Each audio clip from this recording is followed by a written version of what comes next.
Chapitre 7. La confession de notre foi. Beaucoup de gens ne parviennent pas à recevoir ce qu'ils demandent parce qu'ils n'ont pas compris l'importance de la confession. Hébreux 3.1 parle de la foi que nous professons. Professer signifie aussi confesser. C'est le même mot grec qui est traduit à la fois par professer et confesser. Que signifie ce mot? En grec, ce mot signifie dire la même chose que quelqu'un. Cela veut dire croire et dire ce que Dieu dit à propos de nos péchés, de nos maladies et de tout ce qui est compris dans notre rédemption. La confession est une affirmation d'une vérité biblique que nous avons acceptée. La confession est tout simplement croire dans notre cœur et répéter avec nos lèvres les propres déclarations de Dieu concernant ce que nous sommes en Christ. Dans 1 Pierre 2, 24, le Saint-Esprit dit « Par les meurtrissures duquel vous avez été guéris ». Nous devons croire et dire la même chose. Lorsque ce que nous affirmons est la parole de Dieu, le Seigneur veille sur ce que nous disons pour l'accomplir. Jérémie 1, verset 12. La foi s'exprime toujours par la confession de nos lèvres. Le souverain sacrificateur de la foi que nous professons. Dans Hébreux 3.1, Dieu nous commande de considérer Jésus-Christ, l'apôtre et le souverain sacrificateur de la foi que nous professons. En tant que souverain sacrificateur, Jésus agit en notre faveur en fonction de ce que nous confessons, si cela est en accord avec la parole de Dieu. Paul nous dit qu'il prêche la parole de foi, qui dit ceci: « Si tu confesses de ta bouche le Seigneur Jésus, et si tu crois dans ton cœur que Dieu l'a ressuscité des morts, tu seras sauvé. Car c'est en croyant du cœur qu'on parvient à la justice, et c'est en confessant de la bouche qu'on parvient au salut. » Romains 10, verset 8. La relation entre la confession et la manifestation. Veuillez noter ici que la confession, c'est-à-dire le fait de dire la même chose que Dieu, est faite par la foi. Il faut croire et confesser avant de voir la manifestation. Notre confession de Jésus comme Seigneur vient d'abord, puis Jésus, notre souverain sacrificateur, répond en nous accordant la nouvelle naissance. Ce n'est pas le salut qui précède la confession, mais la confession qui précède le salut. Il est impossible d'avoir le salut sans confesser d'abord Jésus comme Seigneur. La foi, c'est agir en nous appuyant sur la parole de Dieu. Une telle attitude permet toujours à Dieu d'accomplir sa promesse. Que devons-nous confesser? Peu de chrétiens ont compris aujourd'hui la place de la confession dans le plan de Dieu lorsqu'il nous faut saisir ses bénédictions. Quand on emploie le mot confession, beaucoup de gens pensent instinctivement au fait de confesser ses péchés, ses faiblesses ou ses échecs. Mais cela n'est que le côté négatif de la confession. Notre confession négative du péché n'était nécessaire que pour ouvrir le chemin à la confession positive qui mène au salut et à toute une vie où nous pourrons croire dans notre cœur et confesser de notre bouche tout ce que Dieu nous dit dans ses promesses. Nous commençons par confesser le salut et la nouvelle naissance, puis nous continuons en confessant toutes les autres bénédictions qui nous sont promises dans la parole de Dieu. Puis nous devons agir à chaque étape de notre salut, conformément à ce que nous savons. Nous devons croire dans notre cœur et confesser de nos lèvres toute cette parole de foi que Paul prêchait. Il a prêché tout le conseil de Dieu. Il a prêché les richesses insondables de Christ. Il a dit aux disciples qu'il ne leur a rien caché de ce qui leur était utile. Acte 20, verset 20. Tout ce que Jésus a accompli dans son œuvre substitutive est la propriété personnelle de tous ceux pour lesquels il l'a accompli. C'est pourquoi, tout au long de notre vie chrétienne, Dieu nous demande de croire dans notre cœur et de confesser de nos lèvres tout ce qu'il dit que nous sommes en Christ. Nous ne devons ni ignorer ni négliger notre position légale en Christ, car elle constitue la base de tous nos actes de foi qui permettront à Dieu d'accomplir sa parole en notre faveur. Nous devons confesser et murmurer dans notre cœur « J'ai tout pleinement en lui » Colossiens 2, verset 10. Quand nous apprenons que Dieu dit dans sa parole « Je suis l'Éternel qui te guérit », nous devons le croire dans notre cœur et le confesser de nos lèvres. Christ agira alors en tant que notre souverain sacrificateur et l'accomplira dans notre vie. Nous devons confesser que le sacrifice de Jésus au calvaire nous a complètement libérés de l'esclavage de Satan et de tout ce qui est contraire à la volonté de Dieu. Nous devons mettre nos actes en accord avec cette confession. Nous devons confesser que nos maladies ont été placées sur Christ et que nous avons été rachetés de la malédiction de la maladie. Que le faible dise « Je suis fort, car l'Éternel est ma force ». Notre confession inclut toutes les vérités de l'Écriture, tout ce que le sacrifice de Jésus nous a acquis, tout ce qu'il a accompli en tant que souverain sacrificateur et toute la volonté révélée de Dieu. Nous devons confesser que notre rédemption a été parfaitement accomplie, que la domination de Satan est terminée, car le calvaire nous a affranchis. Nous ne devons pas confesser ce que nous disent nos sens ou nos sensations. La rémission de nos péchés signifie que tout ce qui concerne notre vie passée a été complètement effacé. Nous sommes une nouvelle création. Toutes choses anciennes sont passées, toutes choses sont devenues nouvelles. Nous devons sans cesse confesser que nous avons été rachetés de l'esclavage de Satan. Bien entendu, nous ne devons pas dire aux autres que notre guérison est pleinement manifestée sur le plan physique, tant qu'elle ne l'est pas encore. Dieu ne nous demande pas cela. Mais nous pouvons répondre à ceux qui nous le demandent, « Je m'appuie sur la parole de Dieu ». Une mauvaise confession. Nous ne pouvons jamais avancer au-delà de notre confession. Une confession négative nous fera reculer au niveau de cette confession. Nous sommes en réalité gouvernés par ce que nous confessons dans nos lèvres. Notre confession nous emprisonnera si elle est négative et nous libérera si elle est selon la parole de Dieu. Beaucoup de gens parlent tout le temps de leurs échecs et de leur manque de foi. Ils reculent immanquablement au niveau de leur confession. Le fait de confesser le manque de foi augmente l'incrédulité. Chaque fois que vous confessez vos doutes et vos craintes, vous confessez en réalité votre foi en Satan et vous niez la puissance et la grâce de Dieu. Quand vous confessez le doute, vous vous liez par vos propres paroles. Proverbe 6, verset 2 dit « Si tu es enlacé par les paroles de ta bouche, si tu es pris par les paroles de ta bouche, lorsque nous mettons la parole de Dieu en doute, c'est parce que nous croyons à quelque chose d'autre qui est contraire à cette parole. Une mauvaise confession ferme la porte à notre Père céleste et ouvre la porte à Satan. Nous devons refuser dorénavant de faire la moindre confession négative. Une fois que nous avons compris que nous ne pouvons pas aller au-delà de notre confession, nous pouvons être en mesure d'être utilisés par Dieu. La maladie peut augmenter son emprise quand nous confessons le témoignage de nos sens. Les sensations et l'apparence extérieure n'ont rien à faire dans le domaine de la foi. Le fait de confesser la maladie revient à signer le reçu prouvant que vous avez accepté un paquet poste qui vous était adressé. Satan est alors en possession de votre reçu qui prouve que vous avez accepté son paquet.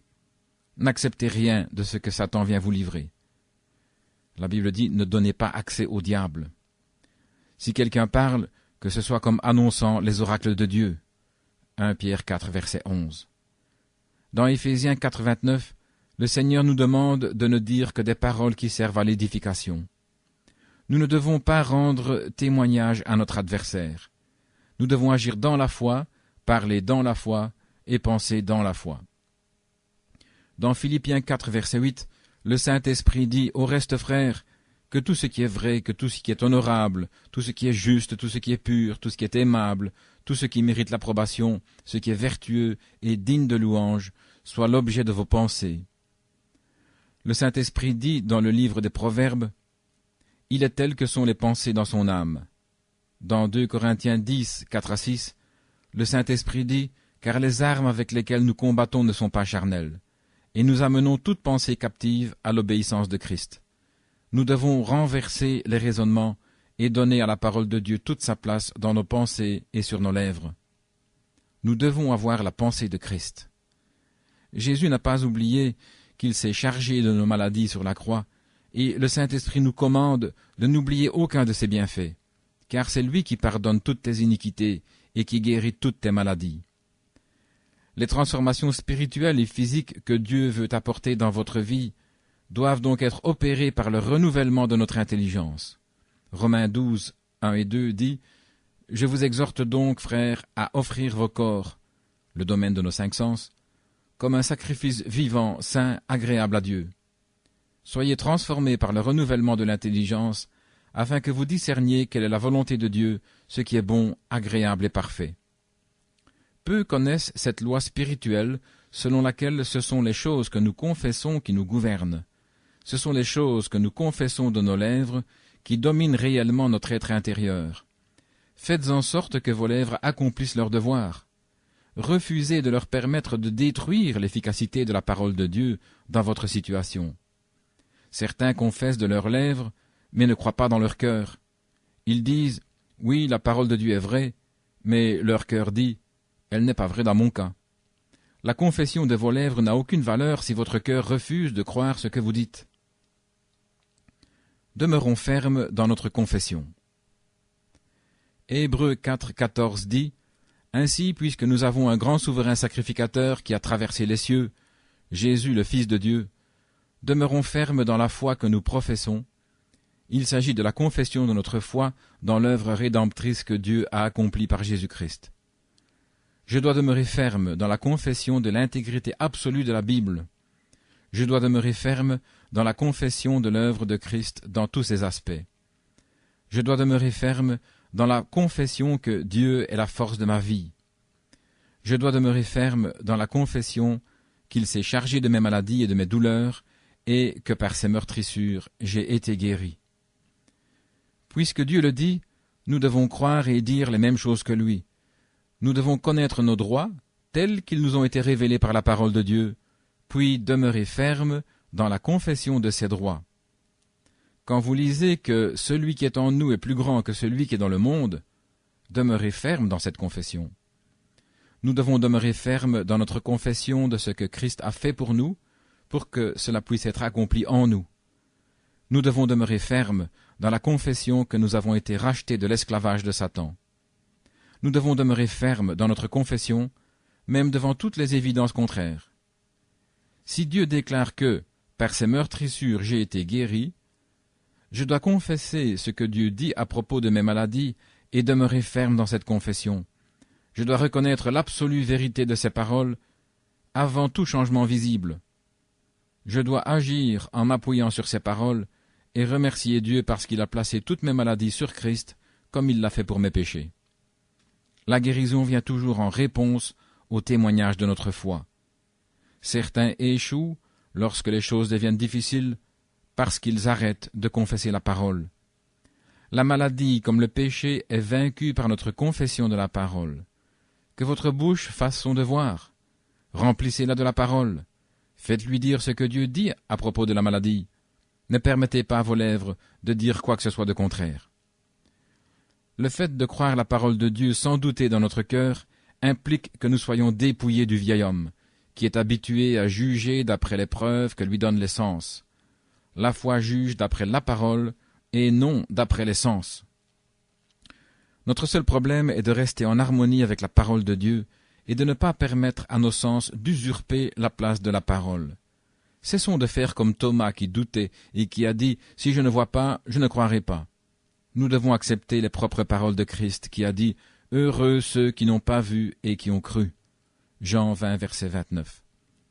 La parole est morte si elle ne rencontre pas de la foi sur nos lèvres. C'est alors qu'elle devient une puissance surnaturelle. Que vos lèvres soient donc en harmonie avec la parole de Dieu. Son ministère de souverain sacrificateur. Le ministère de souverain sacrificateur de Jésus répond à tous nos besoins depuis notre nouvelle naissance jusqu'à notre entrée dans les cieux. Pourquoi devons-nous demeurer fermes dans notre confession? Parce qu'il est le souverain sacrificateur de la foi que nous professons. Hébreux 4, verset 14. Parce qu'il est un grand souverain sacrificateur. Hébreux 4, 14. Parce qu'il est un souverain sacrificateur compatissant. Hébreux 4, 15.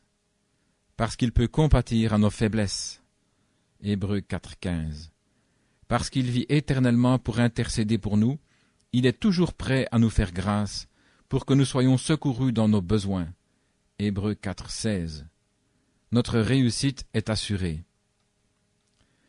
Notre réussite est assurée parce que Jésus est le souverain sacrificateur de la foi que nous professons. Quand vous confessez que par ces meurtrissures nous sommes guéris, et si vous demeurez ferme dans cette confession, aucune maladie ne peut tenir devant vous.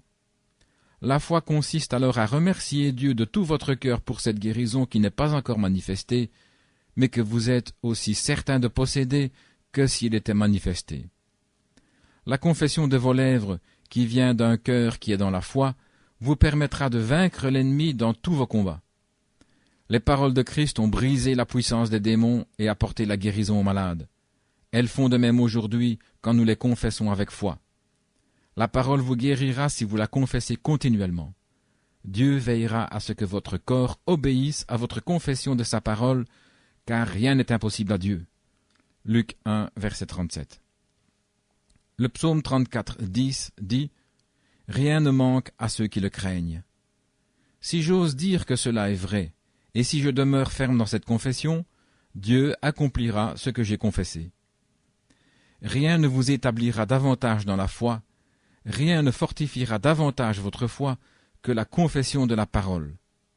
Confessez-la d'abord dans votre cœur. Confessez-la à haute voix dans votre chambre.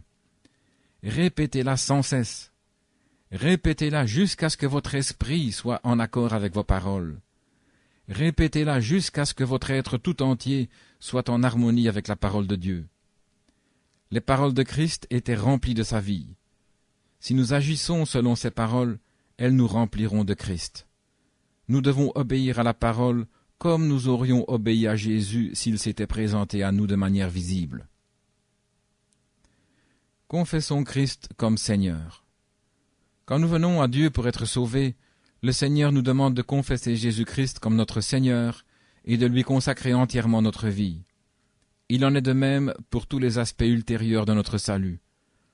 Le Saint-Esprit dit dans Colossiens 2, verset 6, « Ainsi donc, comme vous avez reçu le Seigneur Jésus-Christ, marchez en lui. » Romains 14, 9 dit, « Car Christ est mort et il a repris vie, afin de dominer sur les morts et sur les vivants. » Si nous voulons que notre foi soit vivante et puisse se saisir de toutes les promesses de Dieu, il faut que nous nous soumettions à la seigneurie de Jésus-Christ.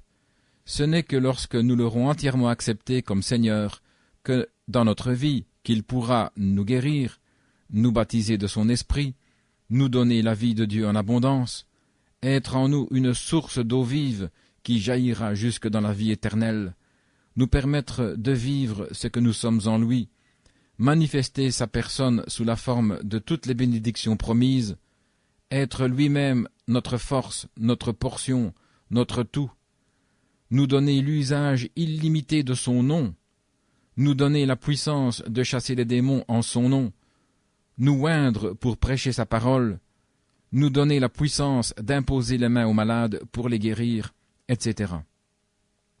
Votre réussite et votre utilité pour Dieu dans ce monde se mesureront aux paroles que vous confesserez et à la ténacité avec laquelle vous demeurez ferme dans cette confession en toutes circonstances. Dieu ne peut pas être plus grand en vous que votre propre confession de ce qu'il est. Face à tout besoin, confessez que l'Éternel est votre berger et que vous ne manquerez de rien.